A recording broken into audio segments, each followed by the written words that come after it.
For more than 2 decades, I have written in a diary almost every single day. And guess what? I saved them all.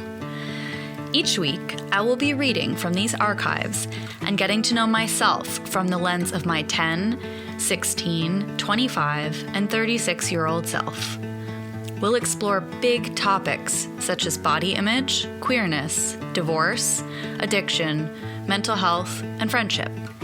I'll read cringy poems and attempt to find compassion for the painful tenderness of my younger self. Join the drama of me and my guests as we explore our boy-crazy, closeted, angsty selves, one stupid page at a time. Hello, beautiful humans. How's my audio? Does it sound crisp? I am actually coming at you from my brand new DIY podcast studio. The reason I have a podcast studio, well, because of the Angsty Pod, number one, but also because I have been recording an audiobook. I don't have details yet, but sometime soon, Salt and Sour will be available via audiobook.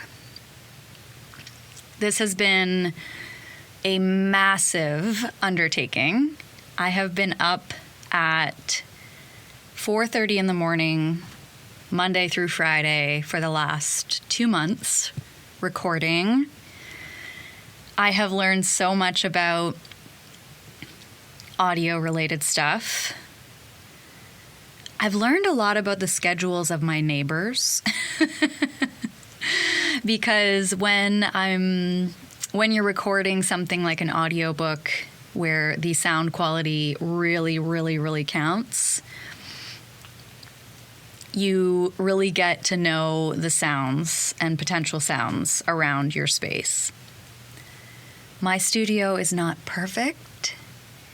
I am currently looking at a bunch of blankets stapled to the walls and a very DIY situation, but I am super proud of myself for being the dedicated little entrepreneur that I am. I've made a lot happen in this space, and I'm excited to share better audio quality with you. I'm not going to get into the details of all the stuff I had to do to make this happen, but I just want to say that the reason I do this podcast is because I love you and because I am trying to find some forgiveness, compassion, and understanding for myself and all versions of myself. So that's the good news. The good news is we're going to be having some better audio quality, making your listening experience hopefully that much better. The bad news is I am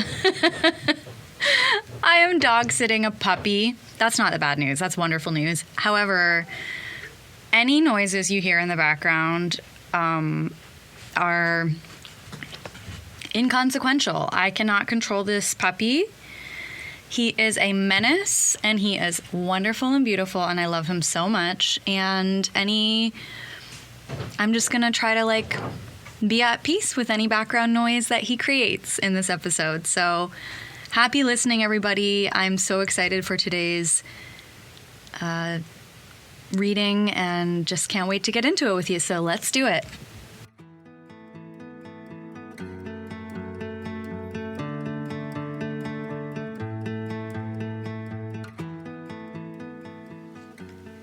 Let's try this again. So a few days have passed since I attempted to record this episode with a puppy at home. It really didn't work out, but today I am dog-free, so I am going to be getting into this episode. I so appreciate your patience, and I've got a few fun interviews in the books, so yeah, let's get right in. Let's get into this episode today. So this journal starts with me getting kicked out of my house. So, I mean, I laugh. It's obviously nothing to laugh about. It was a crazy moment for me and for my family. This is on August 1st, 2005. It starts, so my treat after waking up was Mom making me feel like shit. Sometimes I hate the way she makes every gesture rude. And then I go on to say, I've gone out with a boy from work. So at this time, I worked at Tim Hortons, which, if you're from Canada, it is a basic rite of passage to get an after-school job at Tim Hortons. Most people I know have at some point in their life worked at Tim Hortons. But I got that job because I was saving up to buy a car. And I had just broken up with, my first serious boyfriend. And almost immediately after I broke up with Grnt, this guy from Tim Hortons, the store that I worked at, asked me out for coffee. And this is the first time I'd ever been asked out on a date in my life. And my colleagues thought it was a great idea. So I agreed to go out with him. His name was Shaw. He was a very nice young man.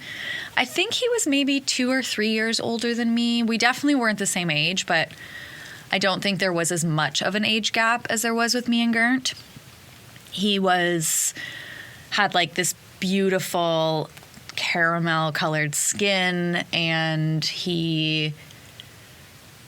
I can't actually fully remember what he looked like. Like, I can't really picture his face, but I remember he had a very soft, gentle voice, which was one of the things that made him feel kind of safe to go out with.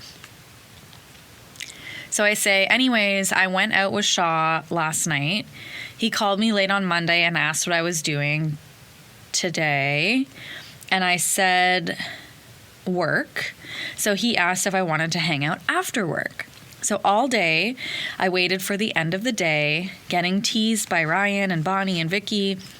And when Shaw came in at 11 just to get some food, we agreed that he'd meet me at 3. So basically, he's like coming in to see me, confirming the date's still on. So we met up. I tried to fix myself up after, but I still felt weird. We ended up sitting and waiting for a ride from his dad to his house. He gave me the tour, which ended in his room, where we sat. I sat on his bed and he sat on a chair, and we basically awkwardly talked and watched TV for an hour. I wanted to say, come on, sit with me, but I waited until he wanted to show me pictures, so then he sat with me. And then we sat and we had a fucking really good time. We actually made a lot of jokes. We watched Harold and Kumar and Constantine. Oh my goodness, what a variety. Haha, it was just so funny. I laughed the whole time, and so did Shaw. He said at one point, "You're giggly," and I apologized. He said, "No, it's okay. I'm enjoying it." And the whole time we were lying there, I was thinking, when is this guy going to make the first move? But he never did. Instead, he just started thinking that there was something wrong with me. We went to Prince Albert's for dinner and milkshakes, and then he came back to his house so that I could get picked up. I said, "I can't believe I stayed here all night. I thought it'd only be an hour or so. Is that a bad thing?" he asked. And while we were waiting, we watched Letterman and talked, and then went outside so Dad could pick me up. I didn't kiss him because he didn't kiss me, but when Dad pulled up, I said, "Come here," and gave him a non-embracing hug and a kiss on the cheek. It wasn't weird, but it wasn't what I wanted. I don't know anymore. It makes me nervous when I think about him. Okay, that's... I'm laughing because I have completely forgotten this human. Not because he wasn't like a significant, well, no, I'll be honest. He wasn't a significant like person in my life. If I saw him today, I wouldn't recognize him. But he was like the first he was like maybe my rebound, I guess, like my rebound after Grnt and I broke up. And obviously I don't want to deduce a human to just be my rebound, but what I can see is like I was in no place emotionally or mentally or spiritually or physically probably to be going on dates or anything like that. Also, like, what did my dad think picking me up from this like random guy's house at probably midnight? I'm going to ask him because, fun fact, my dad is actually coming to be a guest on the podcast. Stay tuned. It'll be a couple episodes from now. And I'm so excited. So I'm kind of making up a list of questions to ask him. But yes, that is very, very strange. The next day, so I started off as that entry on August 1st with basically tension between my mom and I.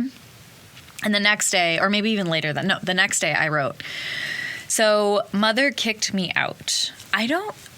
Side note, I don't know when I started calling my mom mother. My sister still calls her mother, and I find it to be very detached and formal, and maybe that's the whole point. But in my journal, I definitely refer to my mom as mother, which I don't love, but that's where we're at. I say, an hour ago, I was in my bed eating chicken soup, watching Ellen, and now I'm here. No friends are here for me. I've got no money, no bank card, no car. I'm at the park with my bike and a knapsack with barely anything. And some guy just came up to me and asked me if I needed any money. The same place I used to sit with my friends and laugh is now where I sit and cry and smoke. The drama.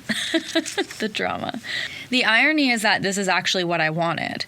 There's a letter in front of me to the only person I've ever loved telling him that I want to be on my own and want to have all the freedom in the world.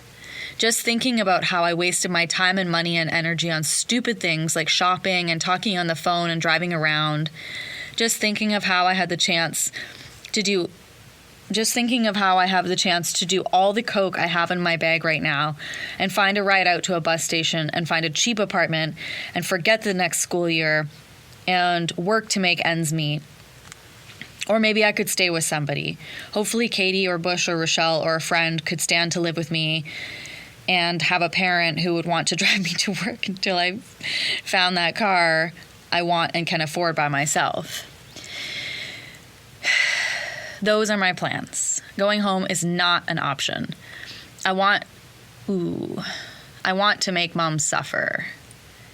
I want her to know that I am not grateful for the way she raised us. I want her to know that she got lucky and has a lot of money and turned Genevieve into some unstable woman that she now is. I want her to resent turning me away. I want Dad to feel bad for taking her side and driving me to the limit. I want more than anything that exists in this world to prove them wrong and that I can make it. I do not want to go back there. Next day. I ended up calling Amber and biking up there. She was so nice, just offered me a room, and her mom said that I could stay absolutely as long as I like. It's comforting to know that I have a free room here. It's a good room, too. Huge mattress. They fixed me up with a TV and a stereo and furniture, too. I talked to Jenny last night. Actually, Jay got a hold of me first and said Jenny needed to talk to me. Jay said everybody had been looking for me, worrying, which is a nice thought, too, even though that's not what I wanted. So Jenny was really upset, crying hysterically. When are you coming home? She asked. The thing is, I don't know. I mean, staying here is fine for now. I'm going to try to get a hold of Bennett and see about an apartment. And I'm likely going to be buying a car off Rochelle's dad this weekend. It's $1,000, so I don't know if I have even enough money. I'm overwhelmed. I need to, 1, get a new bank card, 2, get that car, 3, get a license. Okay, getting a car without a license. 4, get my uniform and other clothes. I really need to see Grnt too. For some reason, I miss him more than I ever have. I'll likely need to borrow some money. I think I need to think of that too. Maybe Genevieve or Grnt will lend me some just till I can get the car and get myself sorted out. I'm overwhelmed and I need to feel like I'm okay. So I have been kicked out of my house. My mom and I had some sort of blow up, and I fled from the house with just a backpack with apparently some coke in it and maybe a change of clothes, and biked to the park, and then eventually made my way to a friend of mine's house who was a bike ride away, and I'm kind of holing up there. This passage where I say, like, I can get an apartment and get on my own feet. I am 17 years old, y'all. Like, I am 17 years old. I have a pretty intense addiction to coke. I'm drinking heavily. I'm smoking weed. Like, I have a job at a coffee shop for maybe 15, 20 hours a week. I am not flunking out of school, but I'm certainly not going to school very often. I have not graduated high school. I don't know. I'm not saying that I couldn't have made it, because I'm pretty resourceful and scrappy, but just the fact that I felt like I had to do that alone, I think is really disheartening. Next entry, I say August 4th, ? I don't even know what day it is. So last night I went home for a bit. It was intense and ridiculous and hard to take. Talking to Grnt was even worse. Yesterday, Amber and I just chilled. I got up real early for some reason and just cried and got upset, mostly for missing Grnt and for not knowing what the hell to do with myself in the days to come. And then I called Grnt because I sincerely and actually needed him and his help.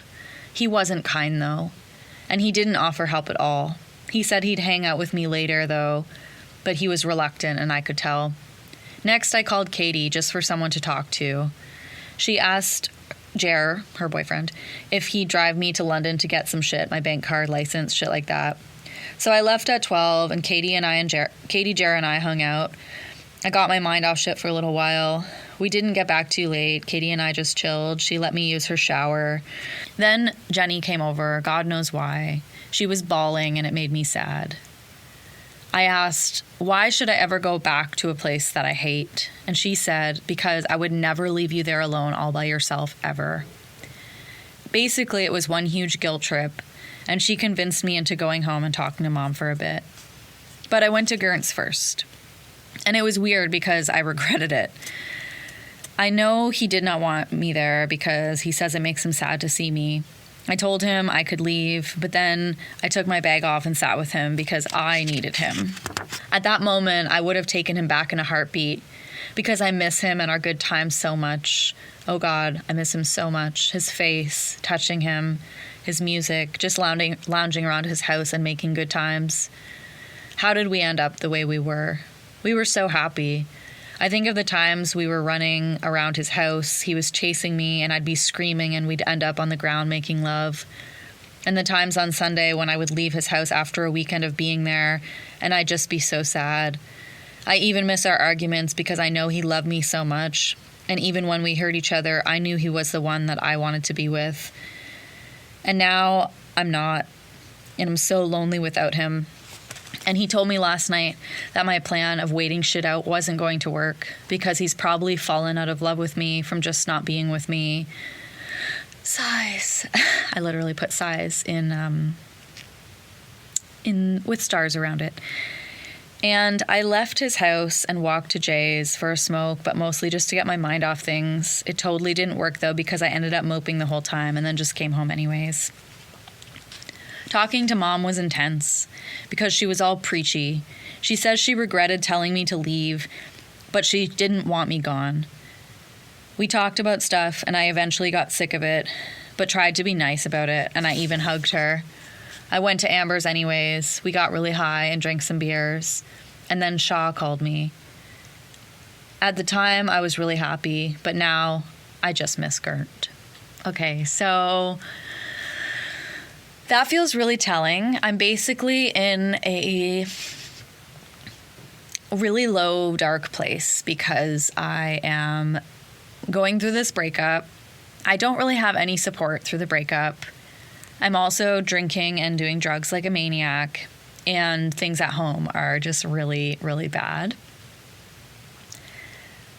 I think I'm trying to kind of be normal in front of this new guy, which is kind of, if I'm being honest, a super duper pattern in my life that I can see pretty clearly right now in this moment, where my life is kind of falling apart and I'm like, I'll just start dating someone new and that'll work out. And I know I'm not alone in that. I know that's like a lot of people can probably resonate with that, but it's hard to see how early in my life that started. It's hard also to see how much I'm missing Grnt, because a couple entries ago, if you listen to the last episode, I feel so like solid in my choice to end things with him. So yeah, this is a tough one.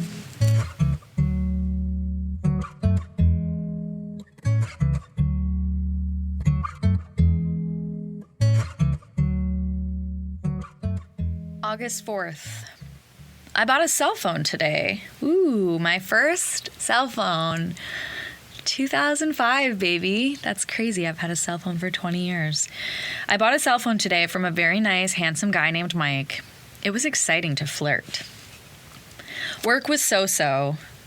I drove to Grnt's house after to see if he was home, maybe thinking I'd stop by or something, but then I chickened out. Probably because I just know in my heart that I'll regret getting back together with him, even though I cried all night and can't think of anything else but our good times. It's funny because on the next page I wrote my new cell phone number, and I still remember that number. I remember it off by heart. Not my number anymore, but it's just kind of funny. August 6th, I'm still pining. I say, I'm just remembering the wedding reception Grnt and I went to, the dancing, the newness, the excitement, the sexy outfits, the relaxing. And I was just thinking of prom and how it was so romantic because it wasn't, how I was just so happy to be with him. And I was just remembering the trips to A&W and the shopping trips where I'd make him go to Winners and look at clothes, and how he'd make me go to Walmart and look at toys, and shooting cans with his BB gun. And the look on his face when I told him I failed my driver's test, and how he helped me when Jenny was sick. There's a reason I did what I did, but there also must be a reason I feel so bad about it. The thing is, I cannot imagine being so intimate and close with anyone ever again. I can't imagine having so much fun and being so carefree and comfortable with anyone. I can't imagine learning to be so tolerant and understanding to someone. I can't imagine giving so much to another person. I miss Grnt with everything I have in my soul. Woo! Your girl is heartsick. Your girl is heartsick.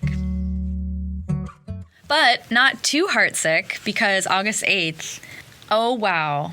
I just can't even imagine feeling this bad and good and confused at the same time. I hate my life. Shaw kissed me tonight, and I kissed back, kind of. It was weird because I wasn't even entirely willing to go over and hang out with him tonight, just because of Grnt and Shaw's shyness, and maybe a little bit of Kyle, sighs. I don't even know. It confused me because I just didn't know that that was even what he wanted. It was nice though, different. Afterwards though, I felt so guilty for liking it, because I'm still so in love with Grnt. And I'm still considering that there's a day we'll get back together and he'll ask if I was faithful while we were apart, and I'll have to say no or lie and say yes. I feel so guilty and ashamed and gross, but also so relieved and proud and honored. Because Shaw is a great guy and he sought me out. He put the moves on me, and I've never had that before. I am so torn. I have no idea what I want, or if this is another mistake, or if I'll regret it if it is or if it isn't. Okay. I don't remember any of this. I truly don't remember this kiss. I don't remember the circumstances of the kiss. August 14th, about a week later. This page I think, writing out Natasha Bedingfield lyrics. I'm not entirely sure, but my last few days have been interesting for sure. Thursday, I hung out with Shaw. I still feel guilty for some reason. We watched Dodgeball and then some South Park and just relaxed. I guess I am just confused about him. I think I'd be into him by now if I was ever going to be. He is a sweetheart, but I just don't know. I miss Grnt. Okay, so that's so sad. Poor also, Shaw, you're not listening, but if you are, I am so sorry. I am so sorry. Okay, then I said, speaking of Grnt, I ended up chilling with him on Friday. I was looking for something to do. I called Bush and she mentioned there was a party at Krusty's. It's like not a good name. There's a party at Krusty's, but she told me that Grnt would be there. So I ended up driving and saw a bunch of people on my way. It was cool having a place to be. I went to Krusty's, saw a lot of people. Then I list every person that I saw. Brandon, Daryl, Derek, Tanner, Troy, Laura, Shane, blah, blah, blah, blah, blah. It was cool. I wasn't drinking because I had to work and was driving. I guess that was for the better because when I finally saw Grnt, I was sober. Me and him were weird. Haha. He came over and said hi and began asking me how I was. Grnt. So have you been partying a lot? Me. Yes. Grnt. Oh. Me. Why, does that bother you? Grnt. It doesn't matter what I think. Me. If it did matter, would it? We ended up getting in a fight because I felt like he was trying to make me feel bad about things. So then we split up for most of the rest of the night. He told me I looked good though, and I wished I could have told him how much I missed him. I gave him a kiss on the cheek and asked if he'd call me, but he didn't sound sure. I want him here right now, and he doesn't even know. And I wonder, is it too late for us? Will it ever be the same? Will he ever be with someone else? Will I ever be okay with being with someone else? Did I break his heart? Am I being selfish, throwing away an amazing relationship so I can find a person I can be honest with when Grnt is likely the closest thing I ever came or will come to being my total self with? I can't think about this anymore. I want to share that in my mind, the story that I had been telling myself of this breakup was that this breakup was clean. In my mind, I thought that I broke up with Grnt, and then I think in my mind, maybe like a couple months later, I start dating my next boyfriend. We'll get to that. I did not realize there was this whole period of pining and deep suffering because I was just like missing him so much, and that we had all this communication after we broke up. It's not that I don't remember it. It's just over time, like the story has morphed into something that's like not fully true. It's interesting and hard to like see the truth for what it is. And it definitely makes me feel things. Yeah, for sure. A week later on August 21st, I say, I took Grnt's pictures down today and I took off his ring. I don't know why. I had a conversation with one of his friends last night who told me, yeah, a couple months ago, Grnt was talking about hooking up with some girl he met at work. And because I saw Grnt at Janelle's party on Friday and he wouldn't even talk to me, I came home upset and it really made me sad and just mad at him, I guess. So there's some willingness to let go of each other, but we're both still like holding on quite a bit. I'm going to switch gears here for a second and get into the week of August 25th, which is what I write is that this has been the best week ever. The reason it's been the best week ever is because I have a friend, her name's Cassie, and her parents are away for the week. And we just live it up at her house because her parents are gone. This is a big week for me. I spiral. I do a lot of drugs. I lose a lot of money. I lose my job. And I'm so excited to share this. And I have a moment with someone from my past. Who could it be? So I start this entry off with one word. Craziness. It's been cool because Cassie's parents are gone for the week. Definitely a week I'll always remember. Sunday night was awesome. I was planning to go to Cassie's, but I ended up going to Amber's first. She was telling me how good I looked. I wore my lime green tube top, tight jeans, and my hair down. What? She started putting ideas in my head that I should hook up with Cooper. So many things about it were so awesome. Like, I had Coke as soon as I got there. I gave J and R a little bump. I was chilling, tripping. I was so high at one point. I was talking to Graham, I think. It made me so awesome that everyone seemed cool with me. I just chilled out with Cassie and Andrew and Teal and Sean. By the end of the night, I was pretty good friends with everybody. Everyone ended up pulling an all-nighter. Sherry got tanked. Blah. Like, it's just this list of, like, everybody. It's just this, like, rendition. Anyways, I left at noon, slept. I'm working nights this week. Okay, first of all, I'm 17 years old. Who's putting me on the night shift? What the heck? Okay. Monday was okay. I went to Cassie's for a bit. I was pissed I couldn't stay because I had to work at 11. I think my shift was, like 11 p.m. to 7 a.m. It sucked because Corey ended up showing up and I wanted to stay, but oh well. Last night was a trip. So good. I got there and we were all fiending for blow. So we called Johnny. That was my drug dealer. I got a big rock. I did rails with Cassie and Andrew and a lot with M. So much that I felt really shitty for a bit. I was feeling claustrophobic and just way too tripped out. But then I ended up talking to Corey and it was just better. I was pumped for a while, wanting to go for a run. It was cool. I joked with everybody, laughed with everybody. I got Cassie to say something to Corey about how I was into him. And when I asked her later what his reaction was, she said, "You definitely have a good chance." So then all night we talked and chilled and smoked. We ended up sleeping in Joey's bed because I didn't want to sleep alone. We talked all night. It was so crazy. I basically told him I still like him and that I always did, and that I was sorry for just jumping into a relationship with Grnt because things with him and I didn't happen. He said, "No, it's my fault. I'm an idiot."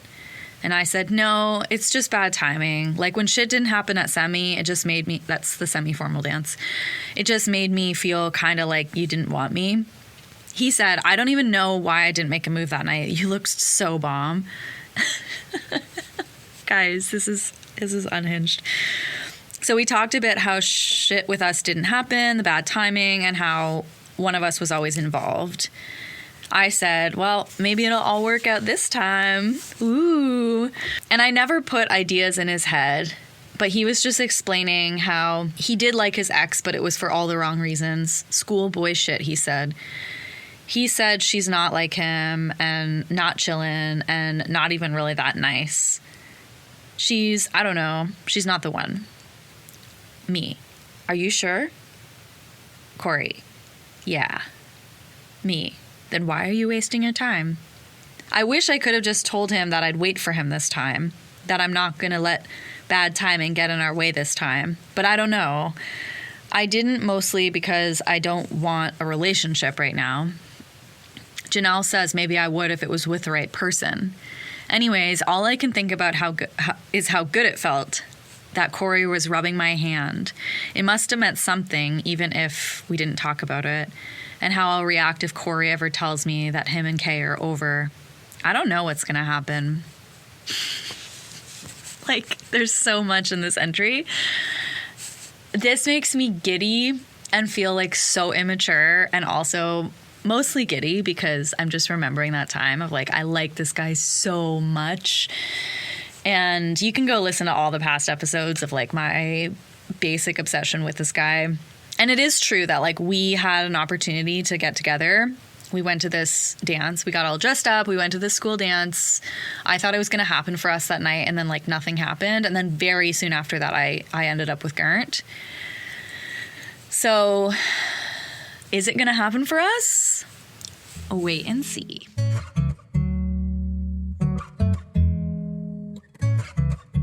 So a couple days later, Cassie's parents are coming home the next day. We have one more night to party. We go all out. I call in sick for work.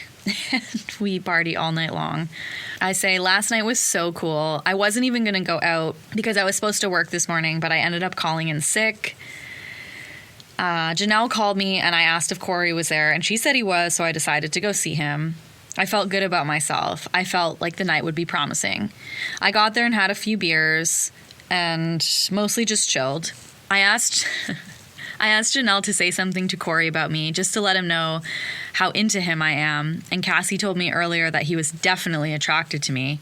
That made me nervous because he looked so fucking good last night. Okay, hormones have entered the chat. I went to bed early in Joey's room. I was probably asleep for an hour or two before Corey finally came in. He said he was sorry for waking me, but he didn't know where to crash. I said, no, it's fine. I'm really glad you're here. And it took us a while of lying there, but I ended up lying close to him. And he started rubbing my arm again, just my hand, really. And then he rubbed my back, which was mellow and different. He was rubbing it under my shirt, and I swear, I can't even remember the last time I ever felt that good. I wish he knew. I wish I would have gone for it right then and there, but I didn't want him to feel like he had to break things off with Kay because he cheated on her or something. I just wish he would have been single that night. I needed him bad. Ooh. I was just happy to be lying there next to him. It's what I have always, always wanted. Okay, so Corey is conflicted because he's in a situationship or relationship, and he also maybe wants to be with me. So, and I'm entertaining it, which obviously not super proud of, but he was being very confusing as to like whether they were together or what their relationship status was. I think they were probably on the way out, but maybe not completely broken up. And I didn't want to like make anything physical happen between us. But like physical stuff is happening between us. We're lying in the same bed and he's like rubbing my back under my shirt. So not great, but let's see what happens next. Actually, a couple nights later, I labeled this entry as fight night. So this is one of the traumas that I endured as a teenager. And something that I write about in detail in this entry. And also, it's not something that I forgot. I hadn't forgotten that this happened, but it's something that I try not to think about because it was very violent. And basically, the gist of what happens is I'm at a party with some friends, and one of the guys at the party, a friend of mine, Mike, he kind of like picks a fight with this random guy who's from out of town. Like he's not from our school and I don't know who he is. And they kind of fight, and it ends up, we leave the house party that we're at because we don't want to they don't want to have this fight like on this guy's property. So they go to this park and they kind of fight, but it's like very like they're just kind of circling each other. And as they're circling each other, at some point during that time, the guy who my friend was fighting called his buddies from, the next town over and said, like, come here and defend me. So a bunch of guys came with baseball bats. I remember it very vividly. I remember us all in the park and we're all like cheering for Mike, and like it feels, it's a fight, but it feels kind of... It felt relatively innocent up until the guys came, and then these like 4 or 5 black sedans drove up, and like just 20 guys came out, and a lot of them had weapons, and they proceeded to like beat the shit out of a lot of my friends in front of us. I remember being terrified and grabbing my friend Shannon's hand, and we ran. A lot of the girls ran. A lot of the guys stayed to fight, but a lot of people ran. And we ran, and we cut through this sidewalk path, like between the park and like this subdivision. And we bumped into like another friend of ours, Brandon, who was like running. And when we got to the end of the little pathway, a guy was waiting there with a bat. And he grabbed Brandon, my friend. He left us alone. He left the girls alone. But he grabbed my friend and roughed him up quite a bit. and hit him in the back with a baseball bat and then made him kiss his shoe, which was terrifying. I thought my friend Brandon was going to die. Like, I thought he was going to... I was scared for his life, for sure. I know he was scared for his life. He was crying and trembling and whimpering. And then we all ran. Us three together ran and, like, hid behind a shed in someone's yard until it was over. And when we eventually went back to the park, a lot of people had scattered, but a lot of us, like, went back to the park to kind of, like, assess. And one of my friends, Cooper, had been, like, kicked in the face to the point where he was gushing blood. I was the only one who had a car in this scenario, and so I drove him to the hospital.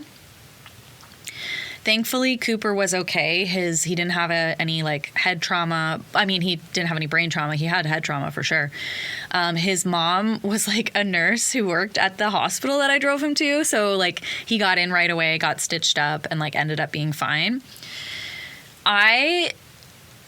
None of us ever talked about this. None of us ever were like, this happened, this was fucked up, this was scary. None of us got help. None of us got support. I don't remember ever talking to anyone about it ever again.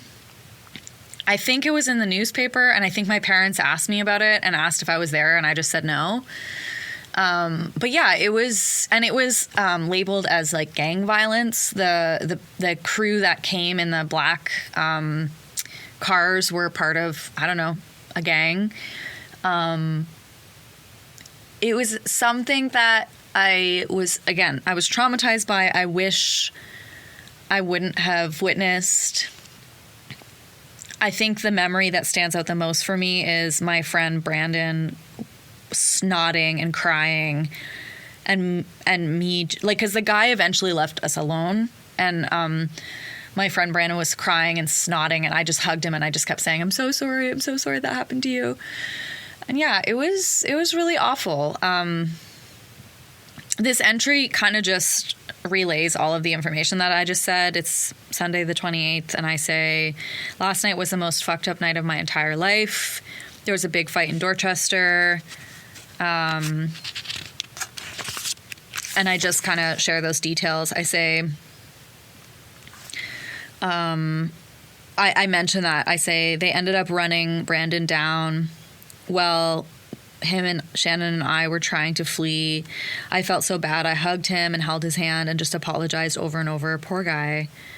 Some guy was in Corey's face too. And while I was gone, I guess Cooper got kicked in the face. I ended up finding him and drove him to the hospital. It was all so fucked up. I called Corey today to see if he was okay, and he told me to call him sometime this week so that we can chill on the weekend.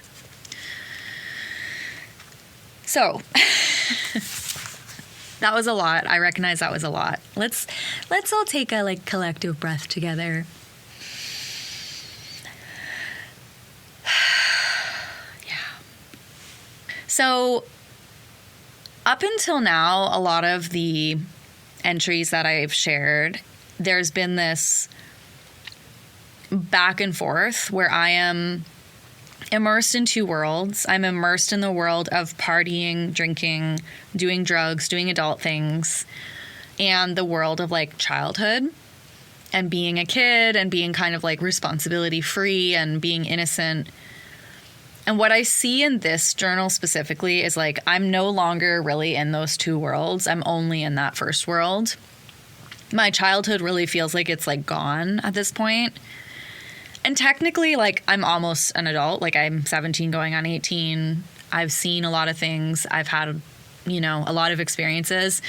But in my heart, I'm like, I'm not a grown-up at all. Like, I'm just this kid who's, like, scared and sad and lonely and confused. And I notice in these entries, like, other than my mom kicking me out of the house and then me going back, I very rarely mention my parents. Like, I think my parents' presence in my life was, like, very minimal. I don't have a lot of structure. I don't have a lot of consequences. And I'm kind of just, like, running wild. And it's about to get bad. It's about to get really, really bad. So I do still, though, see this like split. I'm mostly immersed in like my the circle of friends that are my age. They're in my grade. Corey, Cassie, Bush. You'll hear these names a lot over the next couple journals. I'm immersed with this friend group. I'm in it, and we are all doing a lot of drugs together. We're drinking too, but like primarily we're doing drugs together. And I would say we were like the bad kids in school. We were in 12th, we were about to start 12th grade, and we were like the ones who were cutting class, the ones who were getting sent to the office, the ones who were, smoking outside. And the other group that I still belong to is my Thorndale boys, my friends, Jay and Jer and Katie and Lou and Bucket and the friends that you've heard me talk about so much. I'm kind of feeling a little bit out of place there because, one, that group of people I'm not really doing drugs with. They're like, they drink, but they drink, beer on weekends. But also because Grnt is a part of that group as well, and I'm trying to like distance myself from him. And you'll see this split a little bit over the next couple of entries, but it breaks my heart because I didn't really feel like I belonged in either place, and I felt like I had to perform in both places. The drugs that I was doing, especially cocaine, made it really easy for me to feel like I was like belonging to that one group.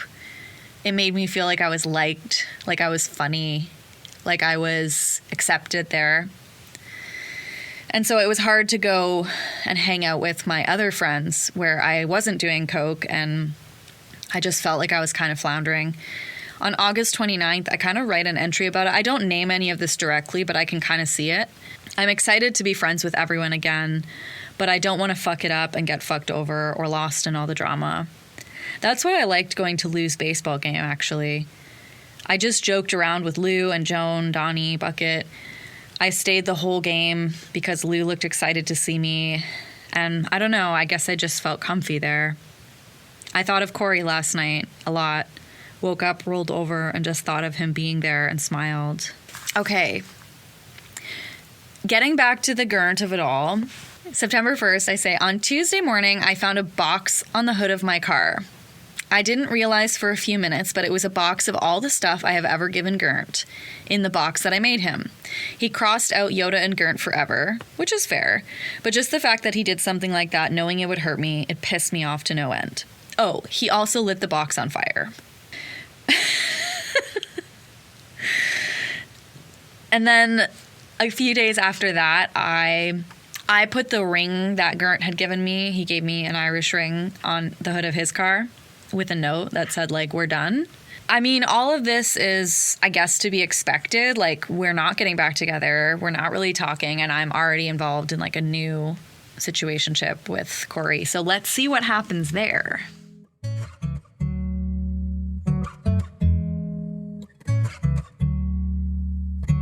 September 3rd, I go to a party. There's a bonfire. I say the thing that made my night was when I drove Cassie to the store and she asked where I was staying. She said, Corey definitely told me earlier that he was going to ask you to stay at his house. I blushed. So I chilled with everyone. I ended up having a really good time. I was sad that David was moving. I feel like he's just going to miss so much. Corey and I left around 3 because I was tanked and I had already given Dave my keys. The walk home was not silent, but I don't remember what we talked about. I remember finally going into his house, finally seeing his room, finally lying on his bed ready to crash. I remember lying there and him just rubbing me like he did that one night, and I thought to myself, oh no, this is going to end up like that night at Cassie's, and he's going to pass out soon, and we'll have another case of bad timing. So I decided I had to show him how I felt. So I kissed Corey. I kissed Corey, last name. And he kissed me back. And we kissed and kissed and kissed for hours. And it was completely 100% amazing. Everything I imagined and more. He loved kissing my neck and how I taste. He just made me really happy. I remember waking up and smiling my ass off. We hung out all day, just relaxing in his bed, smoking and talking. Best day ever. Okay, I kind of love that. I love that. We're going to find out in a couple entries that he did, in fact, end things with his girlfriend before this happened. And him and I are just like ready. We're ready to, well, we're not ready at all, but we are deciding to dive in head first with each other. And it's about to get real fucked up. Real fucked up. Hang tight. 14th. I just talked to Katie. It's been a few weeks. I have to tell you something about someone. She asked, "Are you dating someone?" No, but close. Who? I'll give you one guess. And of course, she guessed Corey P. Yep, sums it up. I chilled with Corey tonight after school at Janelle's. He came in and sat with me when he noticed I was outside alone. Sometimes I notice he talks so softly towards me. And I guess I do it to him too because I want so much for him to fall for me. It was a good night, as most nights have been lately. I keep busy. I feel at peace with the fact that I'm getting to know so many people. Proud, even so. I have inside jokes with a lot of new friends. And a lot of the guys tell me constantly that they think I'm hot, which makes me feel a little better about myself. But I still miss everybody, and I'm still cool with everybody. I drive Lou to school in the morning. I called Jared tonight just to talk. I guess things might be okay, even though Grnt and I definitely are never going to be together. I end this entry with, I feel like everything is somehow better. Prank. It's not better. It's not better, and it's going to get real fucked up real soon. Okay, so September 18th, a couple days later, I say this weekend was weird. I feel like because of the events, I should have stayed in Thorndale, perhaps. Janelle's party on Friday would have been an amazing night, but it got busted by her stepdad. He kicked everyone out at midnight, and we weren't sure where to go. Okay, so basically, this man goes to his house and sees that their child is having a party with 100 kids. Can you imagine? Oh my God. I was Lou's ride home, so I ended up going with him to the park area where everyone was. It was okay. I was drinking Crown Royal, and then Teal gave me a line. And then Dee gave me another line later. I felt fucked up. Good buzz.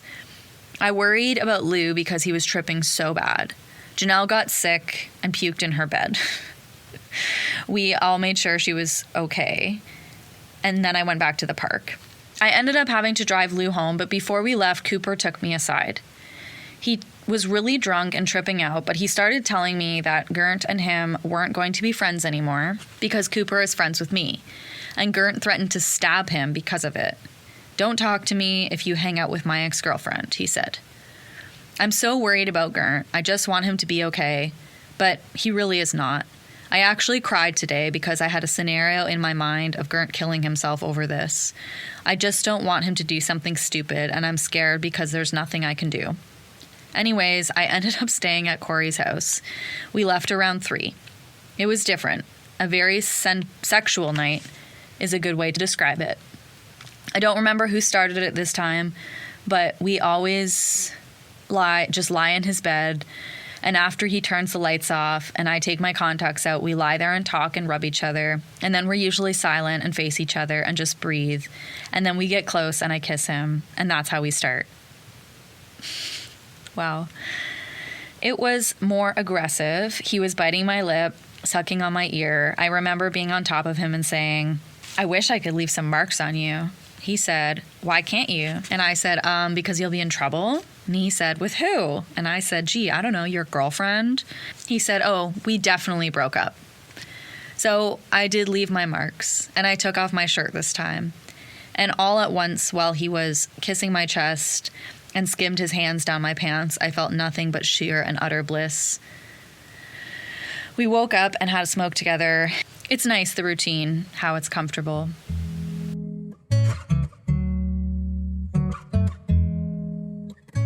basically what's happened here is I had agreed to drive my friend Lou home, and instead I decided to get fucked up on Crown and do a bunch of lines and stay at Corey's house instead.